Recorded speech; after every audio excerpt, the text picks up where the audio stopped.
Hello everyone, welcome to Learnpur. আমি শুভ আছি তোমাদের সাথে। আজকের ভিডিওটা খুব ইম্পর্টেন্ট হতে চলেছে তাদের জন্য যারা তোমরা বিসিএ নিয়ে পড়তে চাইছো। এবছর উচ্চ মাধ্যমিক দিয়ে ফেলেছো, উচ্চ মাধ্যমিকের রেজাল্ট আসার অপেক্ষা করছো এবং বিসিএ কে তোমাদের লিস্টে রেখেছো এবং বিসিএ নিয়ে পড়তে চাইছো। আর যদি তোমরা উত্তর দিনাজপুর থেকে দেখে থাকো এই ভিডিওটাকে এবং রায়গঞ্জ ইউনিভার্সিটিতে অ্যাডমিশন নেওয়া তোমাদের কোথাও না কোথাও পরিকল্পনা রয়েছে, তাহলে এই ভিডিওটা খুব ইম্পর্টেন্ট হতে চলেছে।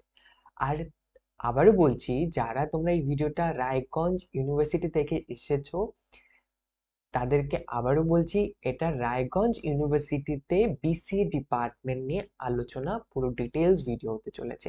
তো আমার তোমাদের কাছে রিকোয়েস্ট থাকবে, যারা বিসিএ ডিপার্টমেন্টে ইন্টারেস্টেড নও তারা এই ভিডিওটা প্লিজ এখানে বন্ধ করে দিয়ে তোমরা চলে যেতে পারো, কারণ এটা পুরোটাই বিসিএ ডিপার্টমেন্টের উপরে হতে চলেছে। ঠিক আছে, রায়গঞ্জ ইউনিভার্সিটির আন্ডারে যেটা বিসিএ ডিপার্টমেন্ট রয়েছে সেটার উপর চলো শুরু করা যাক। তো প্রথমে আমরা এলিজিবিলিটি ক্রাইটেরিয়া দেখে নেব। কতগুলো সিট রয়েছে এখানে দেখতেই পাচ্ছ, ক্লিয়ারলি মেনশন করা রয়েছে 37 সিট রয়েছে। তোমরা এখানে পজ করে দেখে নিতে পারো এসসিদের জন্য কত, আনরিজার্ভ যেটা ইউআর মানে আনরিজার্ভ, যেটা হচ্ছে তোমার জেনারেল ক্যাটাগরি। বাকি এসসি এসটি এটা তো কমন, তোমরা জানোই, তো এখান থেকে তোমরা দেখে নিতে পারো। ঠিক আছে, এরপরে দেখতে পাচ্ছ এখানে যে ক্রাইটেরিয়া, এলিজিবিলিটি ক্রাইটেরিয়া, কি যোগ্যতা কি চাই। রায়গঞ্জ ইউনিভার্সিটি যোগ্যতা কি লিখে রেখেছে, যে এই যোগ্যতা থাকলেই বলেছে যে এই যোগ্যতার স্টুডেন্ট গুলোরাই শুধু কি করতে পারবে, আমাদের এই ডিপার্টমেন্টে অ্যাডমিশন নেওয়ার জন্য আবেদন করতে পারবে। এটা যদি না থাকে আবেদন করতে পারবে না, তারা যোগ্যই নয়। আবেদন যোগ্যতা পূরণ হলে, যোগ্যতা তোমার যদি একদম যেটা চাইছে সেটা তোমার যোগ্যতা রয়েছে, তাহলে তুমি অ্যাপ্লাই করেছো, করার পরে তারা চেক করবে সেখান থেকে বেশি নাম্বার যাদের রয়েছে, একটা মেরিট লিস্ট তৈরি হবে, মেরিট লিস্টের বেস করে তোমাদের অ্যাডমিশন হবে। সবাইকে তো অ্যাডমিশন দেওয়া সম্ভব না, কারণ সিট তো লিমিটেড রয়েছে, 37টা সিট রয়েছে। এখানে দেখতে পাচ্ছ ম্যাক্সিমাম 100 মার্কসে তোমাদের পরীক্ষা হবে। ইংলিশ মেন সাবজেক্টে ফোকাস করা হয়েছে, ইংলিশ থাকা চাই, ম্যাক্সিমাম 100 মার্কসের থাকে যেটা স্বাভাবিক। কিন্তু তোমাদের মিনিমাম মিনিমাম সর্বনিম্ন 55% নাম্বার কিন্তু পাওয়া যায়। ঠিক আছে, এখানে 10 ইংলিশে তো তোমাদের পরীক্ষা হবে এবং সেটাতে পাশ করা যায়, এবং মিনিমাম 55% নাম্বারে তোমাদেরকে পাশ করা যায়।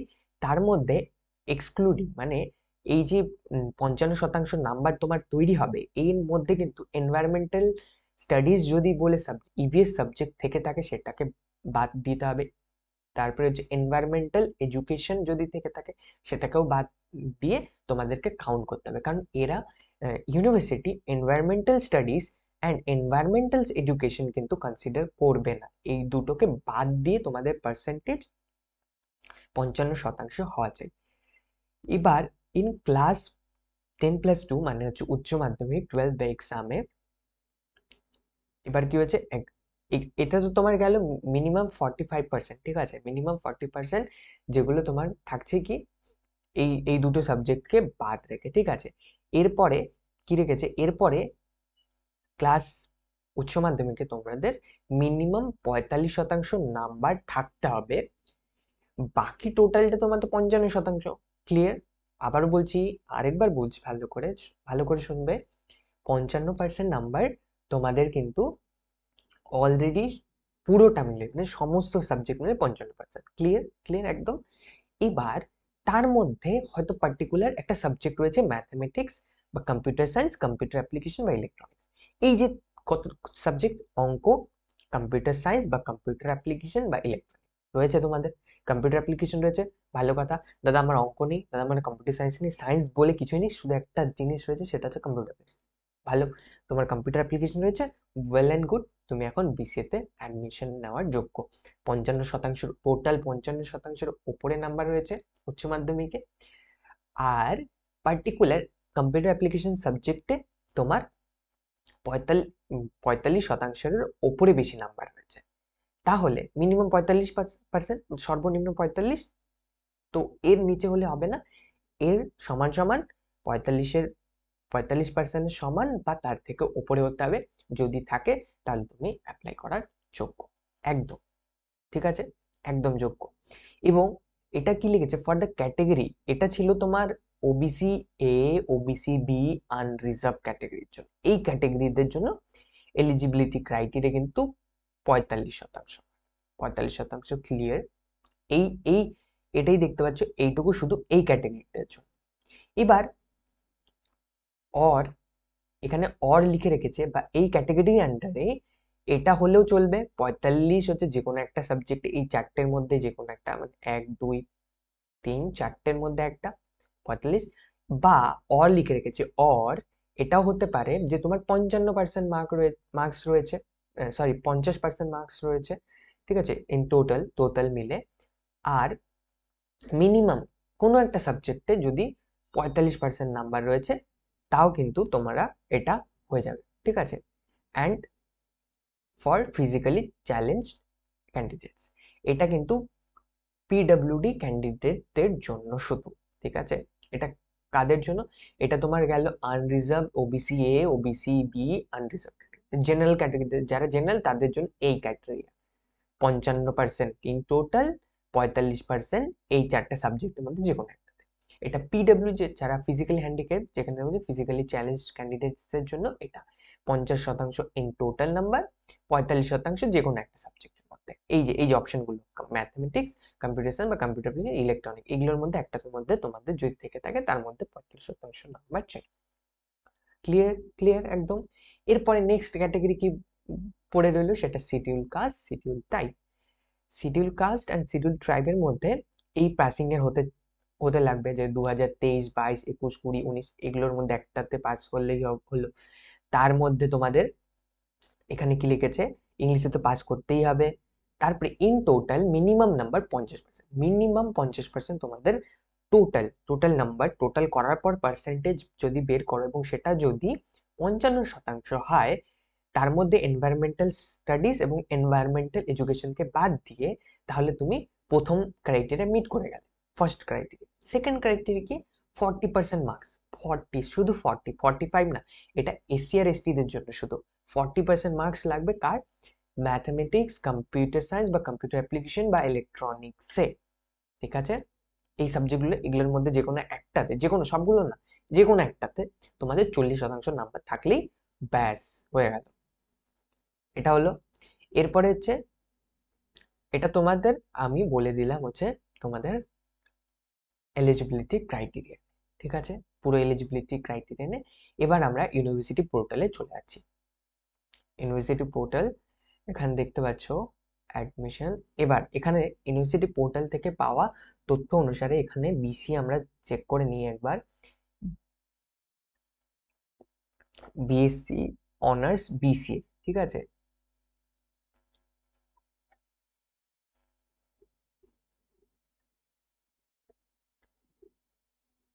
কোথায় গেল বিসিএ? এই যে বিসিএ অনার্স, ঠিক আছে। বিসিএ অনার্সে candidate capacity for each general subject if reservation is not applied. Reservation apply না করার পর যে টোটাল সিটগুলো, সেটা হচ্ছে 50 সিট। এবারে তুমি হয়তো বলছো, দাদা এই কি ব্যাপার, মানে আমরা এখানে দেখলাম যে 37 সিটস রয়েছে, ঠিক আছে, টোটাল সিট, আর এখানে বলছে, কোথায় গেছে, এখানে বলছে 56, তার মধ্যে জেনারেলদের জন্য 36টি রয়েছে, ফিজিক্যালি হ্যান্ডিক্যাপ, এখানে জেনারেল ক্যান্ডিডেটদের মধ্যে টোটাল 36টে, দুটো এসসি ক্যান্ডিডেটদের জন্য এরকম রয়েছে, এখানে দেখতে পাচ্ছ এই যে, এটা তো 50টা, টোটাল 50টা। এবার ক্যাটাগরি ওয়াইজ এই সিট নাম্বারকে ভাগ করে রেখেছে, ঠিক আছে, ক্যাটাগরি ওয়াইজ ভাগ করে রেখেছে। এটা রিজার্ভেশন অ্যাপ্লাই না করার পর, ঠিক আছে, না করার প্রথমে। তো এই পার দেখতে পাচ্ছ 34টে, দুটো, 10টে।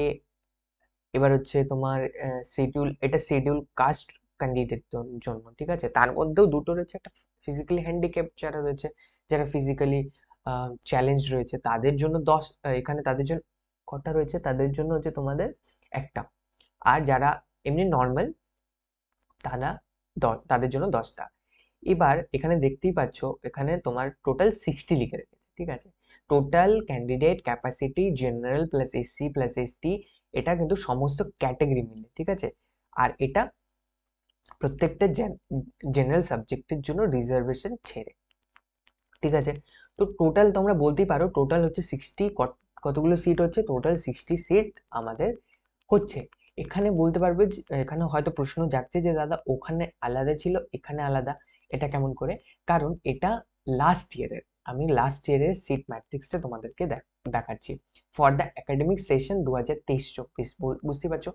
লাস্ট ইয়ার যে 2023 অ্যাডমিশন হয়েছিল রায়গঞ্জ ইউনিভার্সিটিতে, তার সিট ম্যাট্রিক্স এটা, ঠিক আছে? আর এটা কিন্তু তোমার একটা জেনারেল আইডিয়া দেওয়া হয়েছে এই পিডিএফ এর মধ্যে, ঠিক আছে? এটা সেন্ট্রালাইজড পোর্টাল থেকে বের করা হয়েছে পিডিএফটাকে, তো সেখানে একটা তার মধ্যে যে অ্যাকচুয়াল কত ডেটা রয়েছে তার মধ্যে ডেটা কিন্তু ভ্যারি করতেই পারে।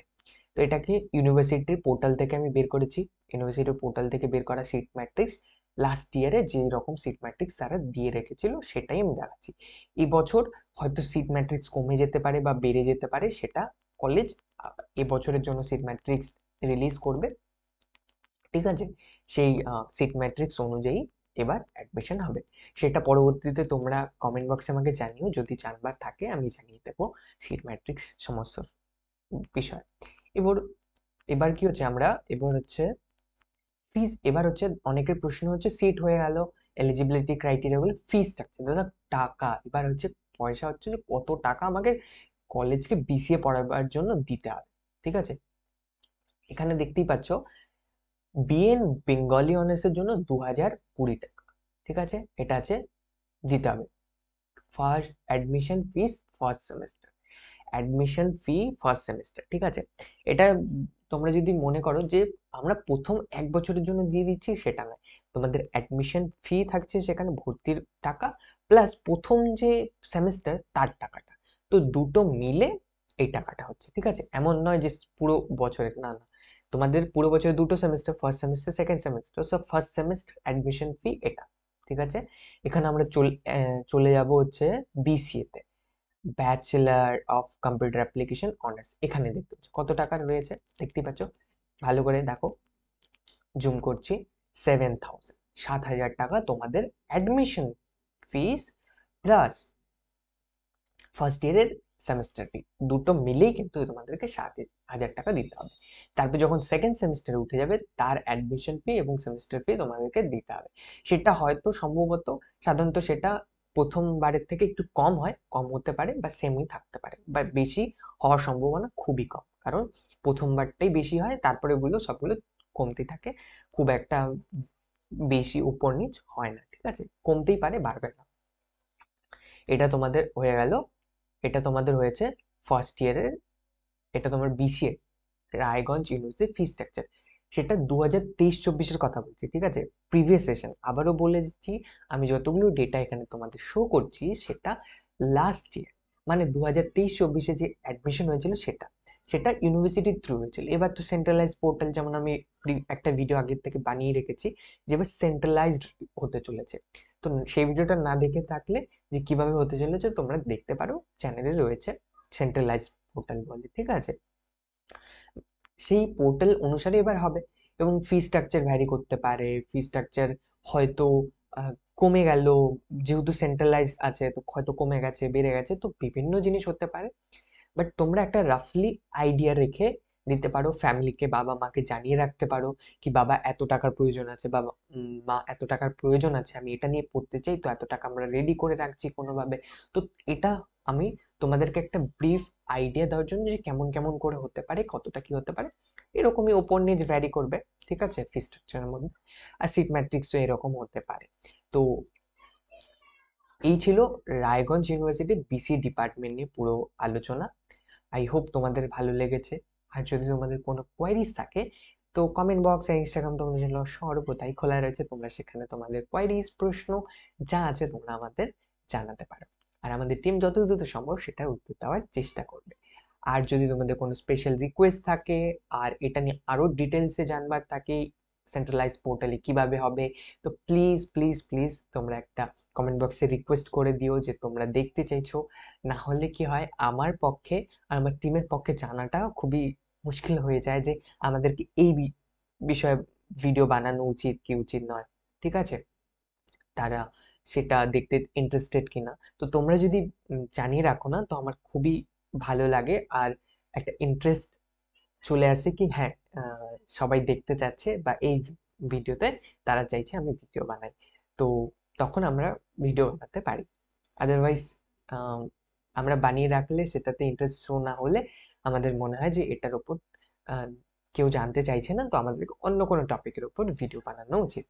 তো সেটাই রিকোয়েস্ট থাকবে, যদি তোমাদের জানা থাকে প্লিজ প্লিজ কমেন্ট বক্সে একবার জানিয়ে দিও। তো এই ছিল রায়গঞ্জ ইউনিভার্সিটির বিসিএ ডিপার্টমেন্ট নিয়ে সমস্ত রকমের আলোচনা। আশা করছি তোমাদের ভিডিওটা খুবই ভালো লেগেছে। পরবর্তী ভিডিও নিয়ে হাজির হবো খুব শীঘ্রই। ততক্ষণ পর্যন্ত ভালো থাকবে, সুস্থ থাকবে। Bye bye, ta-ta, take care.